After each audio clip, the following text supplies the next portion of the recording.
For years, Renée Zellweger captivated audiences with her signature squinty smile and natural charm.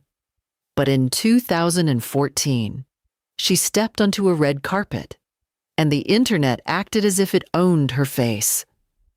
Overnight, millions of people began dissecting her appearance, fueling intense rumors of cosmetic procedures. Yet the real story was never just about how she looked. It was about the relentless pressure of fame, the impossible standards placed on women, and the personal cost of living under constant scrutiny. How did a beloved star become the target of such intense judgment? And how did she fight her way back? Let's find out.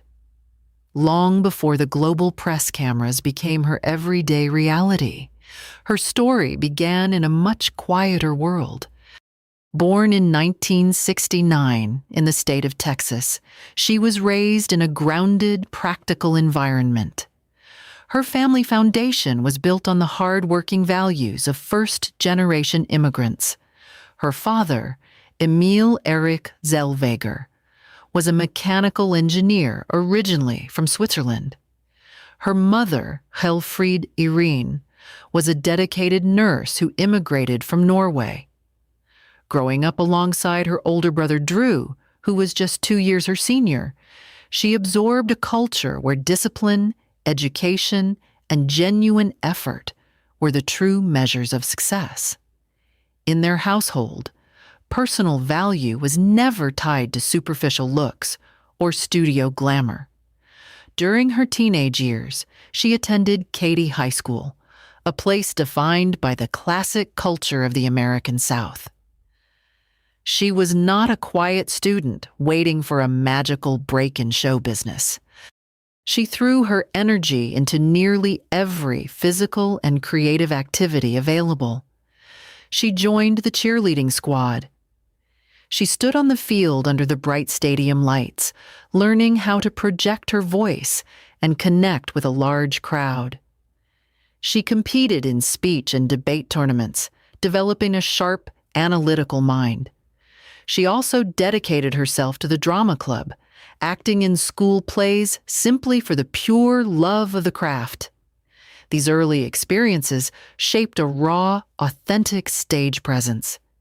She developed a profound passion for storytelling that was uncorrupted by the artificial beauty standards of the studio system. Instead of rushing straight to California to chase instant fame, she chose the path of academic rigor. She enrolled at the University of Texas at Austin. She did not just study acting. She wanted to master the media business. She pursued a rigorous degree program in radio, television, and film. This academic choice provided her with a psychological advantage. By studying behind the camera, she learned the mechanics of broadcasting, lighting, and directing. She understood the intricate ways media frames a subject and how audiences consume visual stories. She spent her college years analyzing scripts, operating recording equipment, and learning how television really worked. When she finally walked across the university stage to accept her Bachelor of Arts degree in 1991, her foundation was solid. She was an educated, practical woman from a working-class immigrant family. Her ambition was rooted in authentic performance and technical knowledge, standing in stark contrast to the shallow culture of Beverly Hills. She possessed a natural, unbothered confidence. She was ready to enter the professional world, relying strictly on her raw talent and academic merit, unaware of the physical expectations the industry would eventually place on her. The transition from an academic setting to the reality of the entertainment business was challenging. Between 1992 and 1995, she did not experience an overnight rise to fame. Instead, she navigated the competitive, physically demanding world of independent cinema and low-budget productions. She secured minor roles in television films like A Taste for Killing in 1992 and Murder in the Heartland in 1993. By 1994, she appeared in the independent crime film Love and a .45. These projects offered very little money and zero glamorous red carpet events. They were simply stepping stones, a way to build a resume in a business that rarely notices newcomers. The turning point occurred when she stepped into the specific genre of the 1990s American slasher film. She landed a visible role in Texas Chainsaw Massacre, The Next Generation, acting alongside a then-unknown Matthew McConaughey. This was not a prestige project designed to showcase deep theatrical range. Slasher films from this era operated under a very specific set of rules. They relied on creating physical distress and actively placed young women in vulnerable, terrifying situations for audience entertainment. Working on a low-budget horror set required immense physical endurance. The days were long, the conditions were difficult, and the focus was entirely on surviving the grueling production schedule. During this period, the camera began to dictate her professional reality. She learned how to deliver high-energy performances under intense scrutiny. The studio executives were beginning to assess her, not just as a former broadcast student, but as a viable commercial product. She was officially inside the studio system. She was working hard to secure her position, focused on building a career from the ground up, unaware of how the media culture would eventually judge her physical image. The grueling schedule of low-budget cinema vanished the moment she caught the attention of the most powerful actor on the planet. In 1996, her entire career trajectory shifted in a matter of days. Tom Cruise was at the peak of his global dominance, and he personally selected her to play his romantic partner in the sports drama, Jerry Maguire. In the 1990s show business ecosystem, a casting cosign from a male superstar of his magnitude was an immediate, guaranteed ticket to international fame. The film became a cultural phenomenon. It dominated the global box office, generating $273 million. Almost overnight, she transformed from a hard-working newcomer into a universally recognized name. The studio system validated her performance, rewarding her with her very first Screen Actors Guild nomination. But stepping into the elite tier of blockbusters introduced a new, heavy type of burden. When an actress is suddenly positioned right next to a global heartthrob, the public and media attention changes entirely. The focus expands far beyond raw acting ability. The press meticulously dissects her face, her expressions, and her overall physical appeal. She was expected to look like the perfect visual match for the leading man. Standing under the blinding premiere lights next to an established icon places an immense weight on a young star. The cameras are unforgiving, capturing every single angle for millions of people to judge. This visibility is exactly where the quiet, persistent demands to achieve physical perfection first begin to plant their roots. She had to constantly justify her place on that exclusive red carpet through her looks. She refused to let the physical attention overshadow her actual talent. She continued to work continuously, proving she was not just a lucky co-star. By the year 2000, she secured her position as a powerhouse leading lady. She starred in the dark comedy Nurse Betty, delivering a brilliant performance that won over the most critical voices in show business. This specific role earned her the first Golden Globe Award of her career, cementing her status as industry royalty. Within just 4 short years, she conquered the hardest business in the world. She reached the top of the entertainment hierarchy. The public adored her genuine charm and her distinctly unique facial features. However, achieving this level of success meant she was now permanently trapped inside a demanding environment. The higher she climbed, the more intense the visual judgment became. She won the awards and the contracts, but she also inherited the heavy, exhausting burden of maintaining an A-list image under the constant glare of the global media.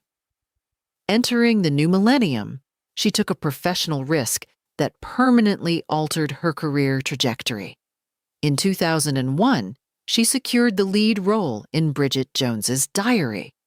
This was not a standard glamour project.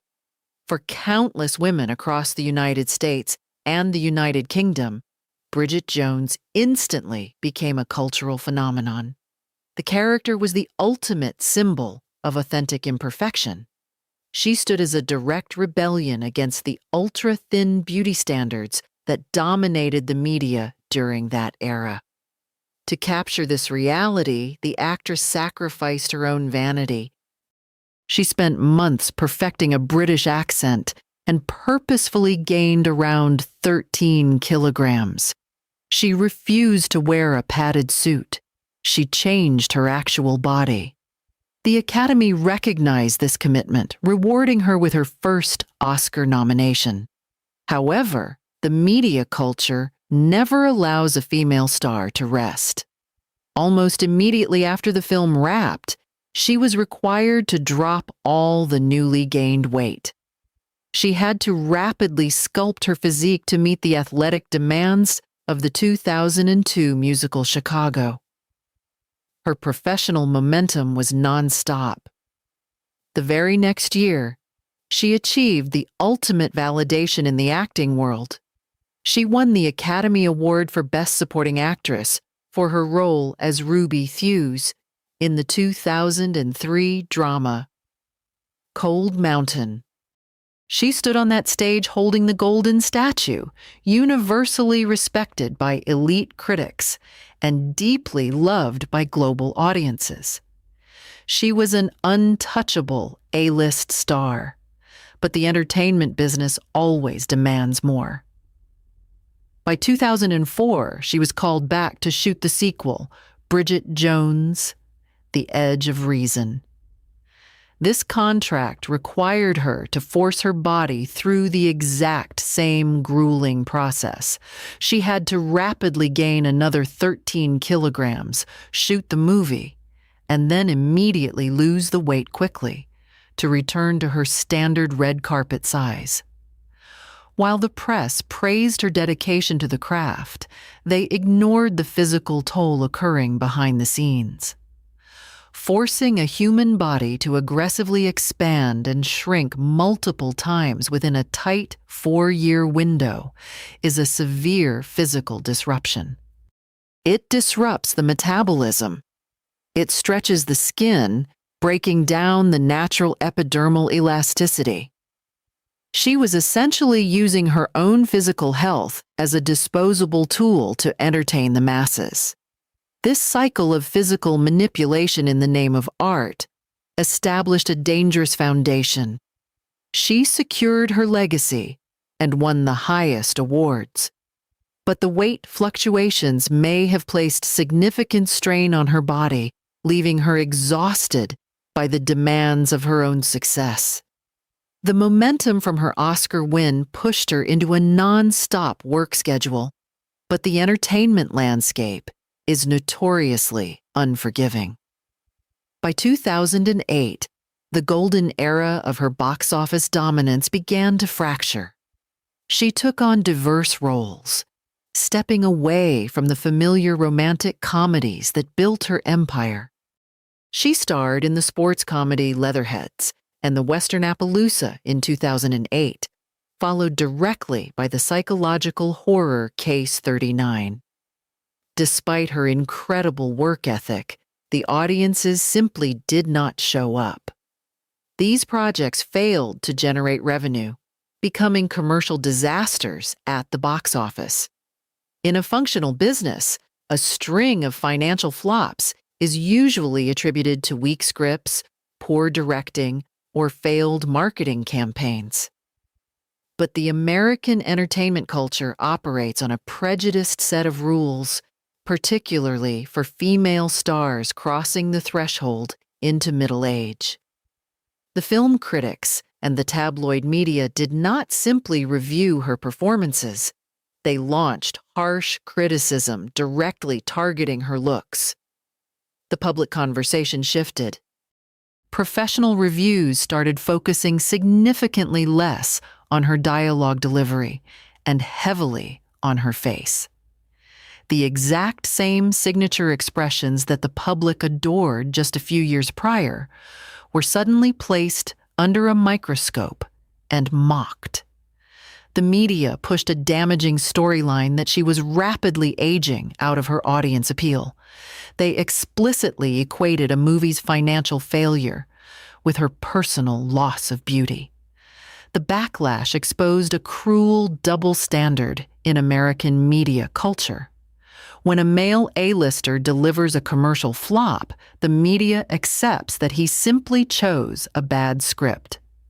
When a female A-lister delivers a flop, the studio system labels her as washed up, directly linking her professional artistic value to the rigid preservation of her youth.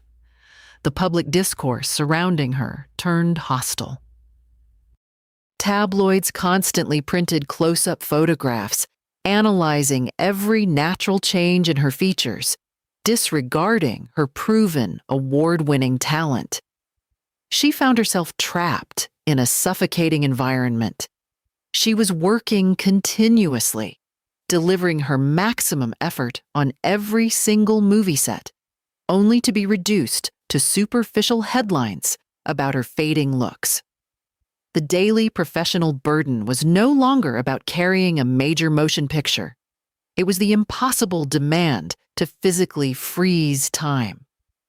The exact same media culture that previously celebrated her unique charm was now weaponizing her natural aging process against her.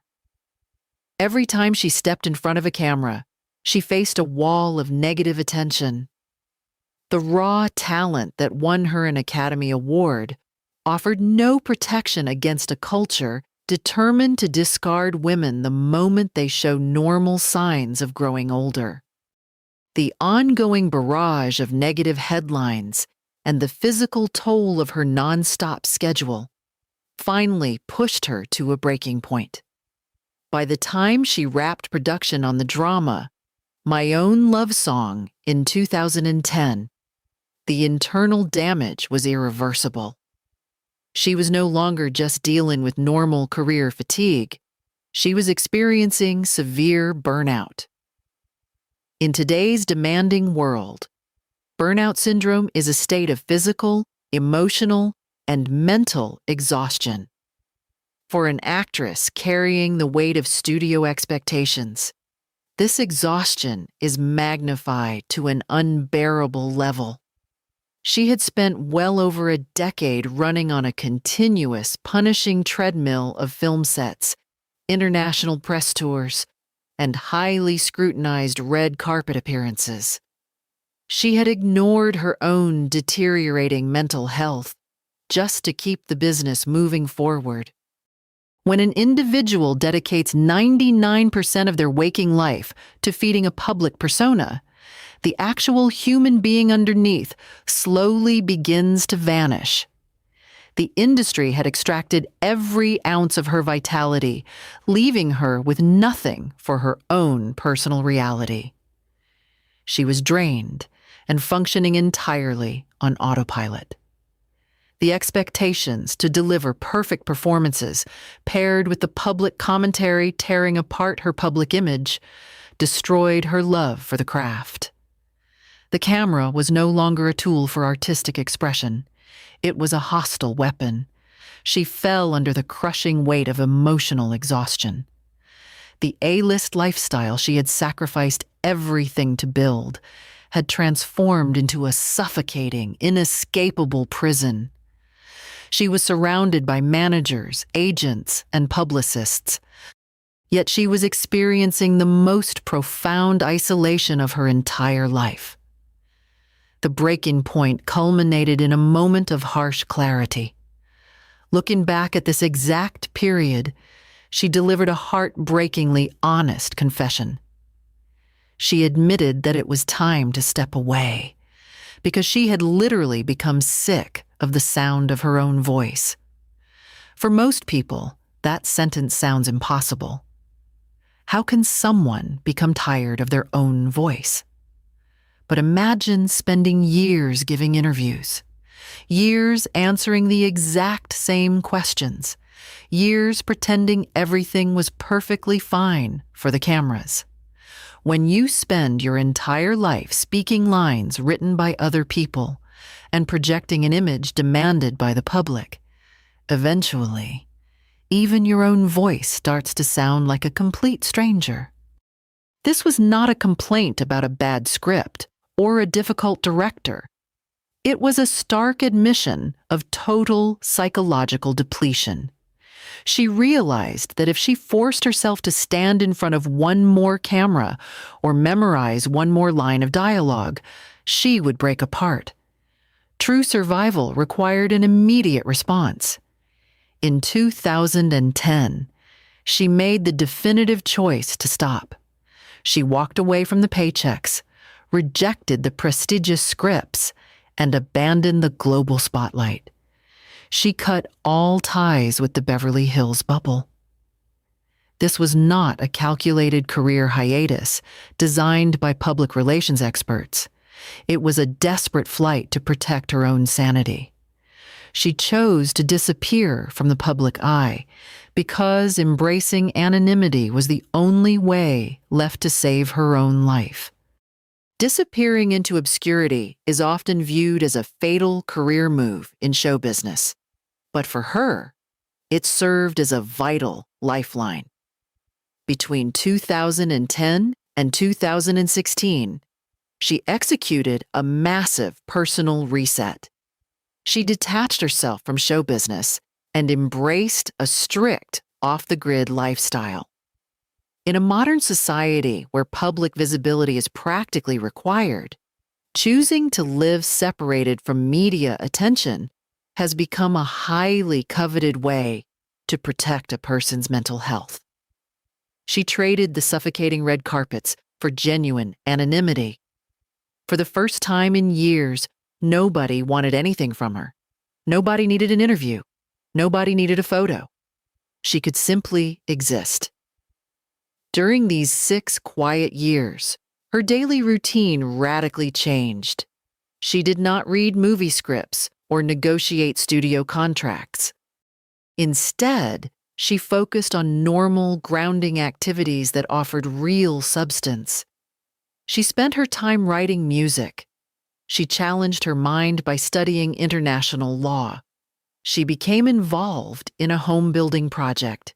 She adopted 2 senior dogs and dedicated her days to taking care of her family members. She found profound peace in handling mundane daily tasks without a paparazzi lens aimed at her face. The nonstop expectations to perform vanished. She was finally living a regular life on her own terms. This period of deep personal recovery was heavily anchored by a brief, powerful conversation with fellow actress Salma Hayek. Hayek shared a simple observation that fundamentally altered how she viewed her own career and existence. Most people will never hear a single sentence that completely changes their life. But she did. Hayek told her, "A beautiful rose does not bloom all year round unless it is a plastic flower." For years, she had been desperately trying to bloom without stopping.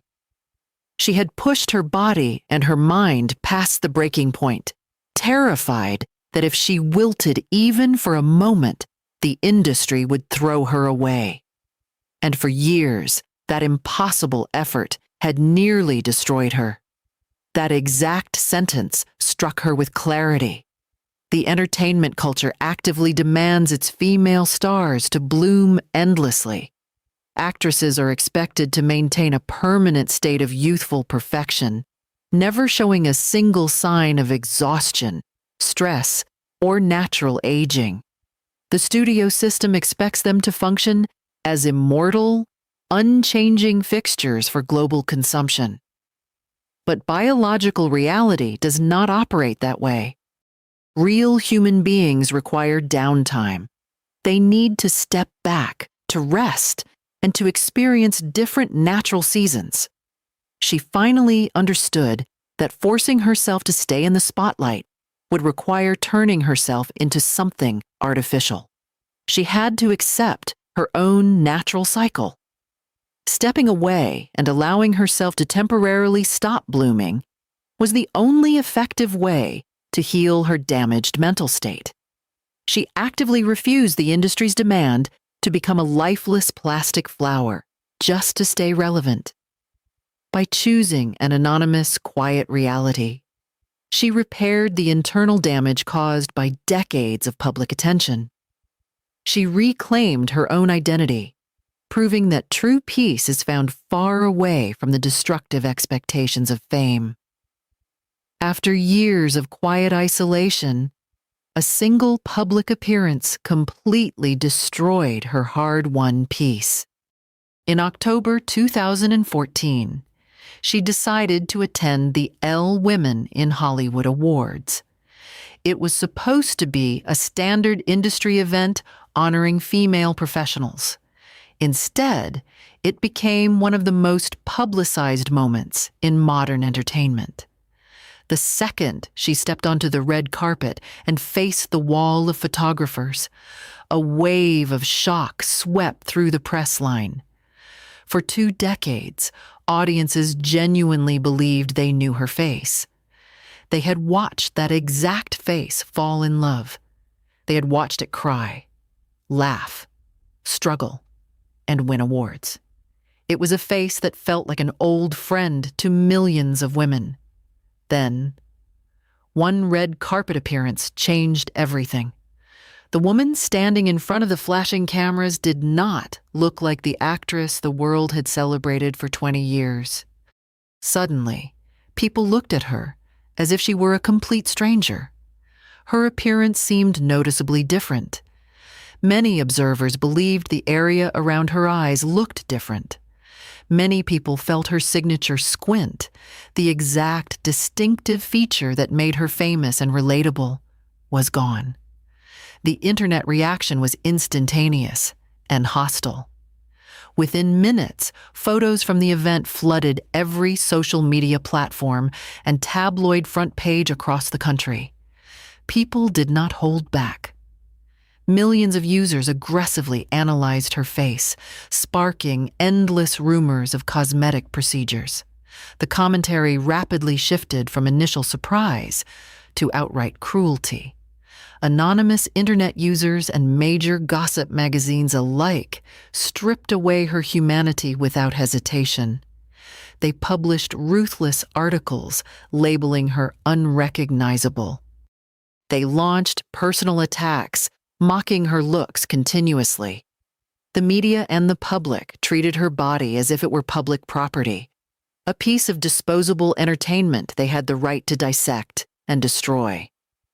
The backlash exposed a cruel double standard in American media culture. The public constantly demands that female stars remain perfectly young forever. They treat natural wrinkles and normal aging as an unforgivable offense. They constantly tell women that their worth expires the moment they look their actual age. Yet, the exact moment a woman is suspected of turning to medical procedures to secure her place in this youth-obsessed business, that same public violently attacks her for it. They push women into an impossible situation where they simply cannot win. Society shamed her for getting older and then tore her apart for trying to survive the pressure. That night at the Elle Awards was not just about a changed face on a red carpet. It was a cold display of how a ruthless culture will consume, judge, and discard a woman the second she fails to meet their impossible contradictory standards. Despite the highly publicized backlash regarding her image, she refused to surrender her career. In 2016, she officially returned to the major studio system, reprising her most iconic role in the highly anticipated sequel, Bridget Jones's Baby. The film was a commercial success, proving that her core audience still valued her talent. However, the exact moment the promotional trailer was released online, the constant media cycle started all over again. Instead of analyzing the comedy or the acting, major publications and internet commentators immediately launched another wave of scrutiny, directly targeting her facial features.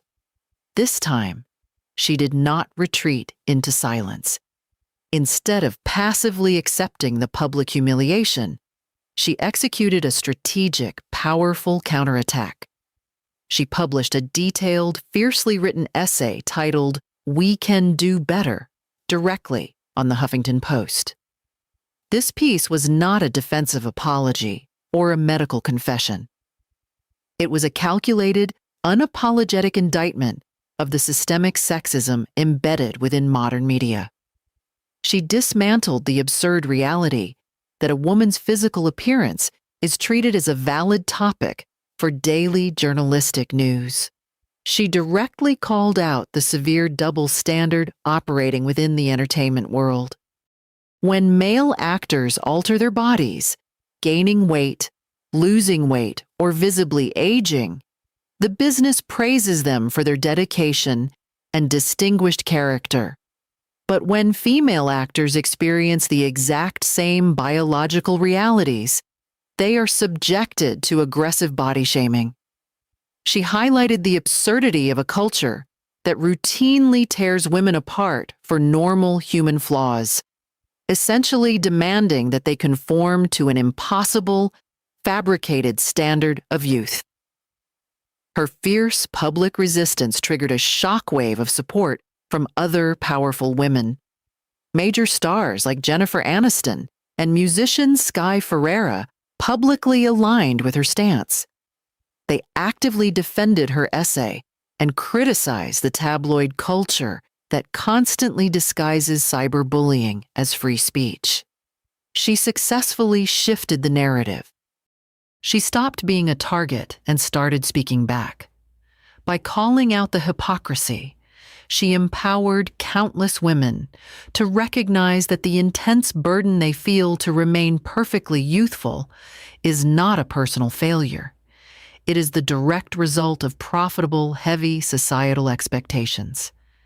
She proved that a woman's true value transcends the shallow, ever-changing demands of the red carpet. By 2019, she committed to a project that required her to confront the darkest realities of show business. She took on the monumental task of playing Judy Garland in the biographical drama Judy. Garland remains the ultimate cautionary tale of the American studio system. From a very young age, her public image was heavily policed. Her body was strictly controlled by executives, and her raw talent was extracted until she had nothing left to give. Stepping into this role demanded far more than a standard studio transformation. She refused to lip-sync to pre-recorded studio tracks. Instead, she chose the most vulnerable path possible. She performed all of Garland's musical numbers completely live on set. Every crack in her voice, every heavy breath, and every desperate note was captured in real time. The sheer emotional weight she delivered was not simply a product of technical acting. It was deeply rooted in her own actual survival. The director of the film, Rupert Gould, recognized a profound, heartbreaking connection between the actress and the icon she was portraying. He observed that her performance was elevated by her own painful history. Because she had personally survived tabloid abuse, years of forced isolation, and the crushing weight of emotional exhaustion, she possessed a unique, tragic understanding of Garland's internal destruction. Gould noted that she could clearly read the silent, agonizing spaces between the lines that were never printed in the script. Their stories were more alike than most people realized. Both knew the exact sensation of becoming a massive global star, only to be discarded the second they failed to uphold the illusion of perfection. The media press operates with a cold, calculated efficiency. It feeds on the youth and energy of its stars. It turns their personal tragedies into public entertainment. And then it abandons them when they inevitably break under the burden. When she stood under the stage lights channeling Garland's final, exhausted performances, the barrier between the two women dissolved. She took every single cruel article written about her face, every lonely day spent hiding from the cameras, and every ounce of her own burnout. She poured it directly into the music. She did not just play a broken woman. She utilized her own very real, unhealed wounds to honor another victim of the exact same unforgiving environment. It was a raw, devastating display of artistic empathy, proving that the deepest pain can produce the most undeniable truth. Then came February 2020. Everything changed. After years of withering criticism, public mockery, and painful self-isolation, she stood under the glittering lights of the Dolby Theater. Her name was called as the winner of the Academy Award for Best Actress. The entire room stood up. 6 years earlier, she had been ruthlessly mocked. 6 years earlier, global headlines relentlessly questioned her face. But standing on that stage, nobody was talking about her face. They were talking about her performance. They were talking about the raw emotion she brought to the screen, the thing that should have mattered all along. The most powerful figures in the industry rose to their feet. They acknowledged her talent and her spectacular return. The tabloid headlines, the endless gossip columns, and the cruel social media mockery from that infamous 2014 red carpet faded away in that single triumphant moment. The exact same culture that had relentlessly judged her looks, dissected her physical changes, and prematurely written off her career was now forced to bow down to her extraordinary performance.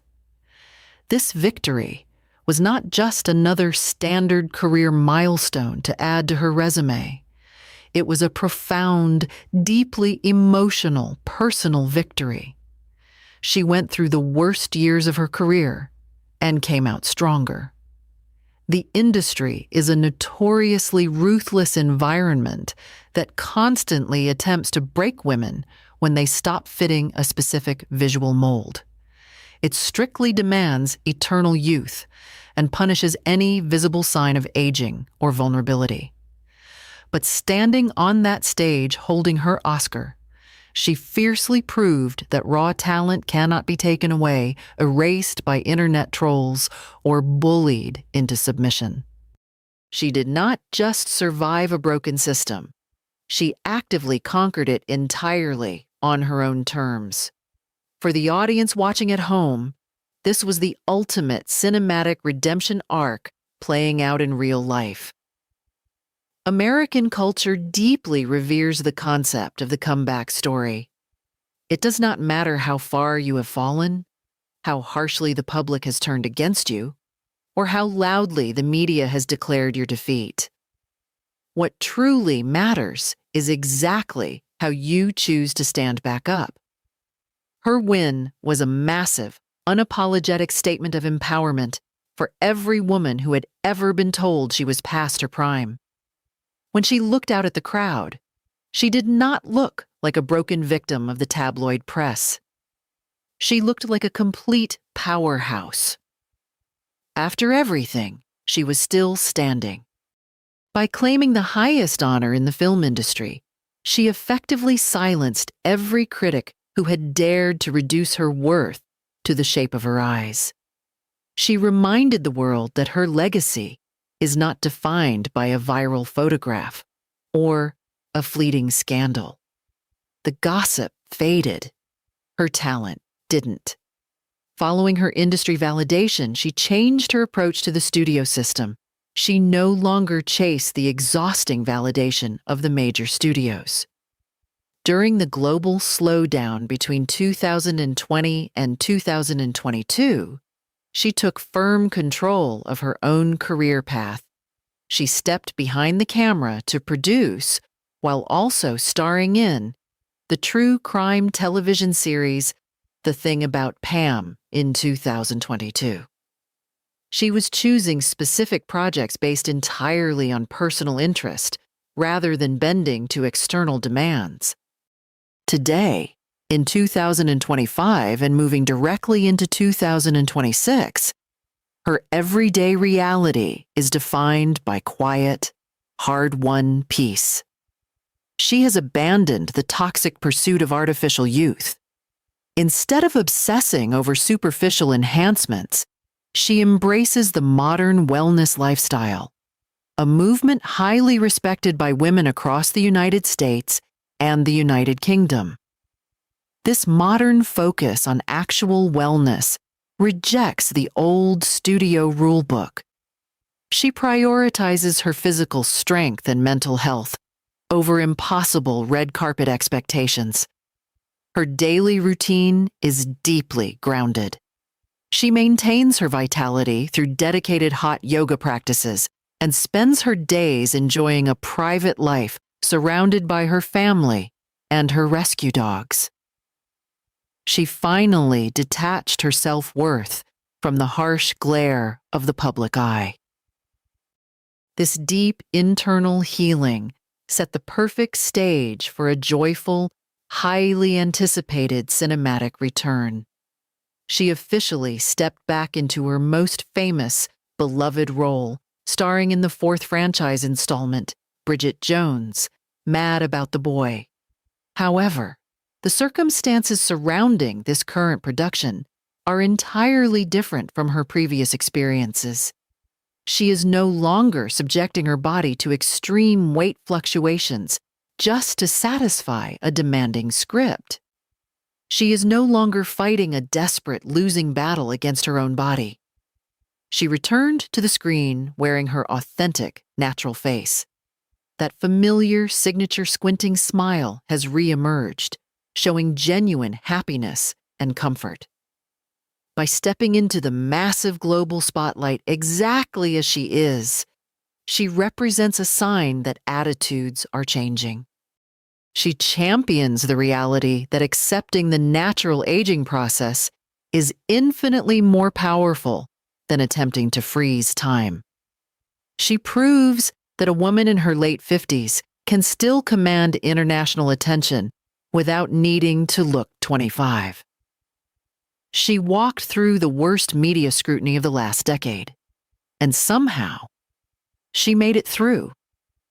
Today, she finally seems comfortable being herself. She got her career back, but more importantly, she got her life back. She is no longer a product for public consumption.